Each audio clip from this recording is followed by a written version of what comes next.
नमस्ते दोस्तों, मैं प्रदीप ढूल प्रदीप पाई आयुर्वेदिक केंद्र से। जैसा कि आजकल का मौसम चला हुआ है, सर्दियों का मौसम। इस मौसम में आमतौर पर नज़ला, जुखाम, खांसी प्राय हो जाते हैं, जिसका मुख्य कारण है नाक में धूल जाना, रात्रि जागरण, सर्दी का वातावरण इसमें मुख्य तौर पे दिखाता है, मौसम का बदलाव। तो आज हम आपके साथ एक योग साझा कर रहे हैं। योग के घटक इस प्रकार हैं। इसके अंदर संजीवनी वटी, परवाल पिष्टी 10 ग्राम,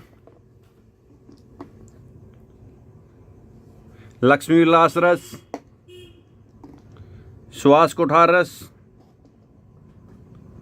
गोदंती भस्म, विषाण भस्म, इसको हम मृग श्रृंग भस्म भी कहते हैं, शीतोपलादी चूर्ण, त्रिकुटु चूर्ण,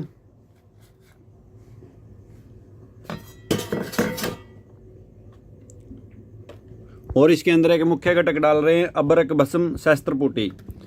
यह योग किसी भी प्रकार का नज़ला, जुखाम, खांसी या इम्यून सिस्टम का कमज़ोर हो जाना, उसमें 100% कार्य करेगा। इसके अंदर इसका हम अनुपान शहद के साथ देंगे।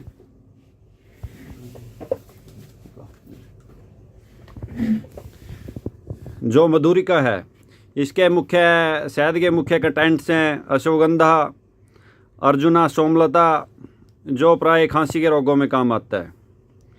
यदि आप या आपका कोई परिचित इस प्रकार का योग बनाना चाहे या किसी भी प्रकार की सहायता आयुर्वेद से संबंधित चाहता है, तो ऊपर दिए गए नंबर पर संपर्क करें। धन्यवाद। जय हिंद, जय भारत।